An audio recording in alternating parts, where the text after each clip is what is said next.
Hello बच्चों, good morning. Education hub के online platform में बहुत बहुत स्वागत है। हम क्लास 11th का डायमेंशनल फार्मूला चैप्टर नंबर 2 कर रहे थे। तो आज का लास्ट लेक्चर है डायमेंशनल फार्मूला का। इसके बाद हम डायमेंशनल फार्मूला के यूजेस देखेंगे, इक्वेशन को किस तरह से करेक्टनेस को उसको चेक किया जाता है, करेक्ट है कि नहीं है, ये देखेंगे। आज ये कुछ important dimensional quantities, physical quantities बचे हुए जिसको हम देखेंगे। हीट 25 तक हमने लगभग 25 कंप्लीट कर लिया था। 27 से हम स्टार्ट कर रहे हैं। हीट का डायमेंशनल फार्मूला देखेंगे तो heat is the form of the energy.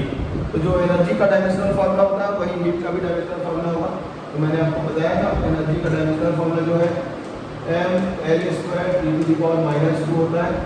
इसको आप लिख सकते हैं हीट जो है एनर्जी के इक्वल होता है। यहाँ से हम स्टार्ट करेंगे। उसके बाद है आज का सेकेंड स्पेसिफिक हीट।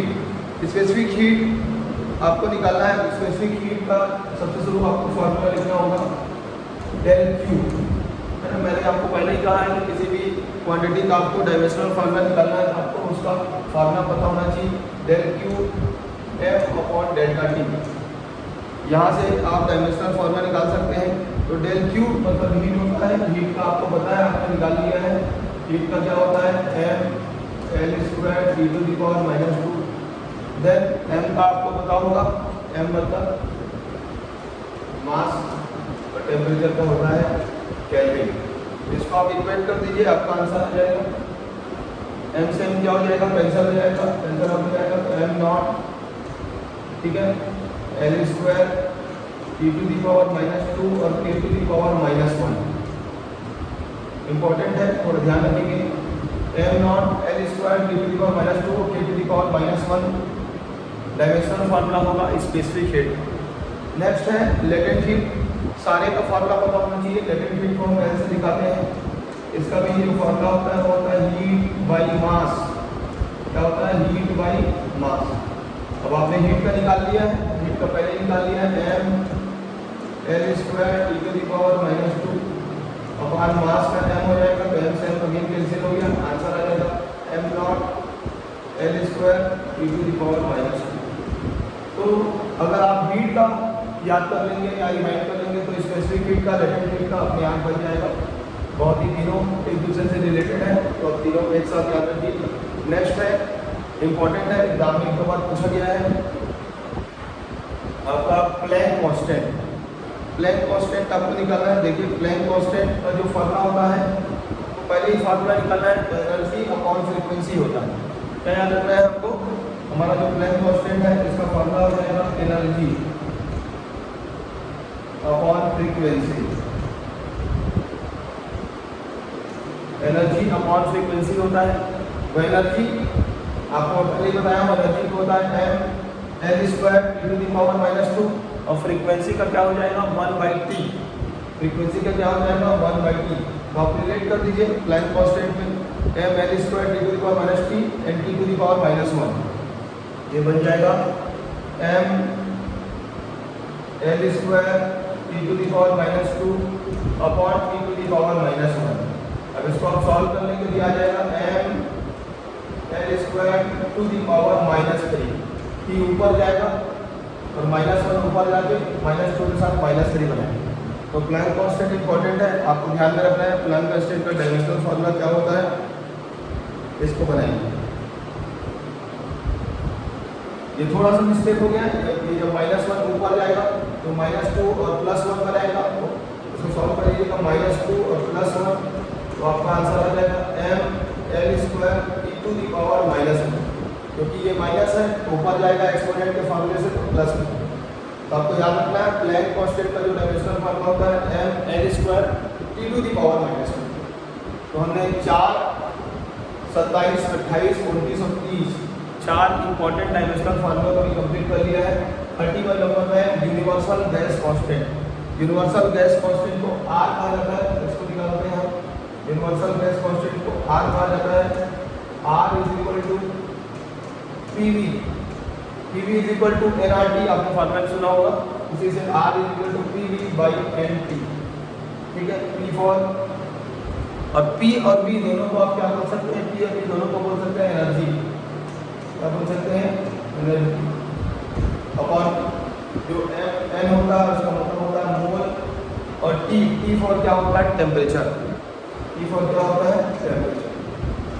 तो आप निकाल सकते हैं एनर्जी का जो डायमेंशनल फार्मूला होता है आप अभी निकाल चुके हैं, M L square T to the power minus 2 upon, ठीक है, मोल होगा N number of, and temperature का क्या होगा, kelvin.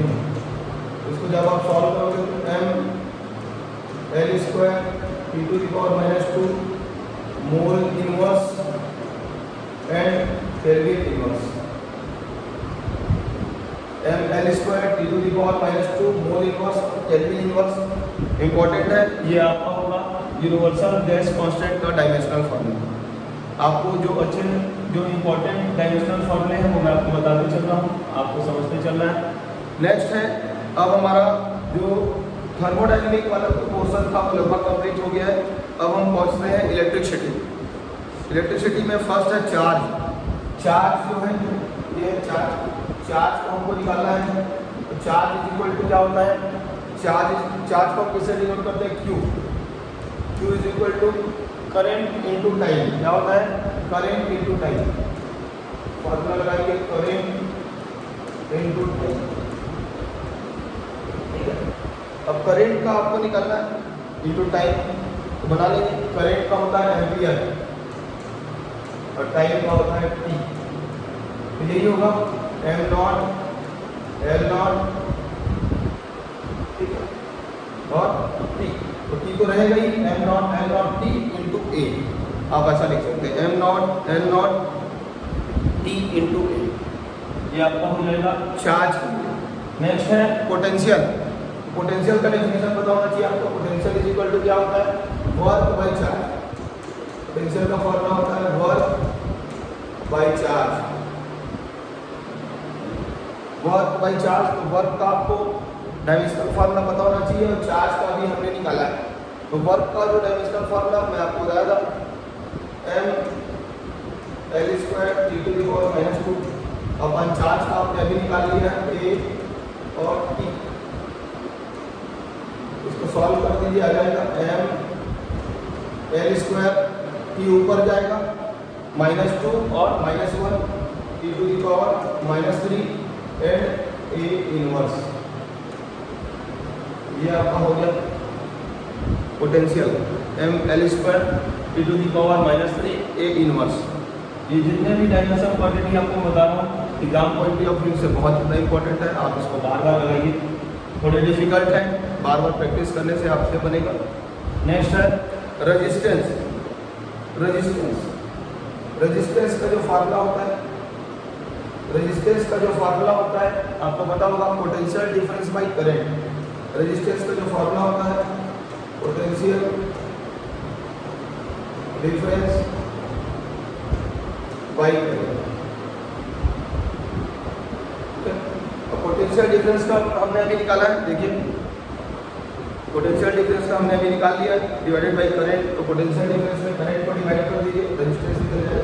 Potential M L square T to the power minus 3 A inverse divided by current का, ठीक है। करंट का क्या होता है, एम्पियर। इसको आप सॉल्व कर सकते हैं मैथ्स की तरह सॉल्व करना है। M L square T to the power minus 3 A inverse upon A. Solve कीजिए, रेजिस्टेंस का जाएगा M L square T to the power minus 3 A to the power minus 2। ये आपका फार्मूला हो जाएगा, डायमेंशनल फार्मूला हो जाएगा रेजिस्टेंस। तो आज जितने भी क्वांटिटीज़ पढ़ रहे हैं वो और थोड़े से कॉम्प्लिकेटेड है, डिफिकल्ट है, आपको बार बार प्रैक्टिस करना होगा, तब आपसे जो डायमेंशनल फार्मूला है बहुत अच्छे से बनेगा। नेक्स्ट है आपका कैपेसिटेंस। कैपेसिटेंस का फार्मूला होता है charge by potential difference. Formula पता होना चाहिए, बिना फार्मूले के आप डायमेंशनल फार्मूला नहीं बना सकते। Charge by potential difference.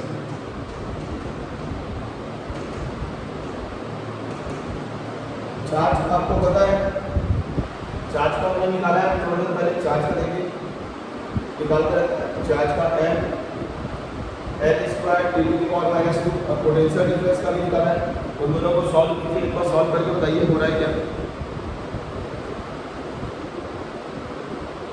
देखिए चार्ज, तो चार्ज का हमने निकाला ए टी, ए और टी। और पोटेंशियल डिफरेंस का देखिए, पोटेंशियल डिफरेंस का क्या है, M L square T to the power minus 3 A inverse, M L square T to the power minus 3 और ए इनवर्स। अब इसको आपको सॉल्व करना है, सॉल्व कीजिए दोनों को, मैथ से ऊपर नीचे एक्सपोनेंट का फॉर्मूला लगाना है और सॉल्व करना है। ये हो जाएगा m minus 1 L to the power minus 2 T to the power minus 4 then A square. अब इसको सॉल्व कीजिए, ये आएगा आपका m minus 1 L minus 2 T to the power minus 4 और ए स्क्वायर। तो आप अच्छे से प्रैक्टिस करेंगे तो डिफिकल्ट से डिफिकल्ट डायमेंशनल फार्मूला निकाल सकते हैं। m minus 1 L to the power minus 2 T to the power minus 4 A square. यह है डायमेंशनल फार्मूला कैपेसिटेंस, संधारित्र प्रकार। देन 36 है इलेक्ट्रिक फील्ड। इलेक्ट्रिक फील्ड का जो फार्मूला होता है potential difference by distance.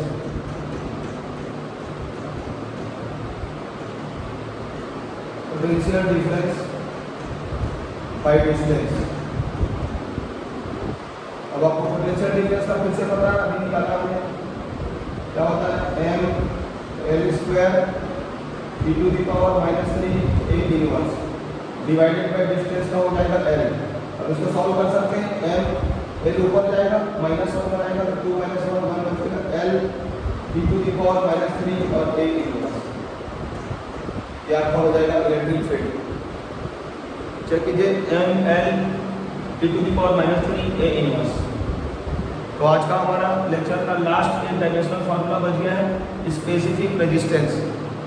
Specific resistance फिर आज के क्लास हम यहीं पे कंप्लीट करेंगे। और हमारा जो इम्पोर्टेंट डायमेंशनल फार्मूला का सीरीज है 37 डायमेंशनल फार्मूला हमने तीन लेक्चर में कंप्लीट किया है। उसको बार बार रिविजन कीजिए और पढ़ते जाइए, आपके एग्जाम पॉइंट ऑफ व्यू से बहुत ज़्यादा इम्पोर्टेंट है। स्पेसिफिक रेजिस्टेंस, स्पेसिफिक रेजिस्टेंस इसको मैं अलग से आपको बता देता हूँ। Specific resistance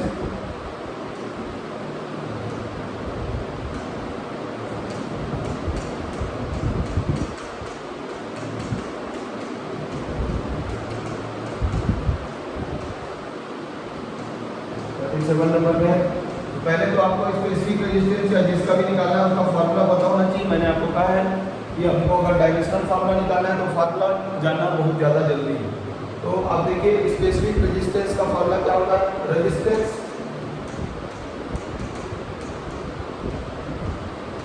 into area upon length. ठीक है, resistance into area upon length होता है, resistance into area upon length. अब यहाँ से ट्राई कर सकते हैं कि जो स्पेसिफिक रेजिस्टेंस है उसका डायमेंशनल फार्मूला क्या होगा, थोड़ा सा ट्राई कीजिए। तो मैंने आपको बताया है पीछे, देखिए रेजिस्टेंस का क्या होता है, रेजिस्टेंस देखिए, रेजिस्टेंस को हमको लिखना है, एरिया का आपको पता है और उसके डिवाइड में क्या लेंथ है। तो मेन इसमें इंपॉर्टेंट है रेजिस्टेंस। रेजिस्टेंस का जो डायमेंशनल फार्मूला है वो आपको पता होना चाहिए, तभी बनेगा। देखिए तो रेजिस्टेंस का जो डायमेंशनल फार्मूला आपको रिमाइंड कीजिए, मैंने बताया था m l square T to the power minus 3 और एम्पियर, एम्पियर लिखा साथ में, ampere to the power minus 2 into area, area का एल स्क्वायर बाई लेंथ। इसको सॉल्व कर सकते हैं, ये हो जाएगा m L to the power 4 है, ये ऊपर जाएगा L to the power minus 3 T to the power minus 3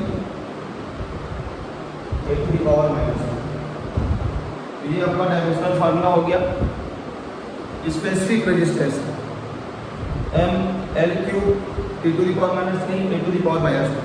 तो आज के लेक्चर में हम इतना ही रखेंगे। जितने भी इंपॉर्टेंट डायमेंशनल फार्मूला मैं आपको बताया हूँ आप एक एक करके उसको कॉपी में लिखिए, नोट्स बनाइए। आपका जो डायमेंशनल फार्मूला का जो रिमाइंड करना है वो अपने ही आप लोग। ठीक है, थैंक यू, धन्यवाद। वीडियो को ज़्यादा से ज़्यादा शेयर कीजिए, लाइक कीजिए और सब्सक्राइब कीजिए चैनल।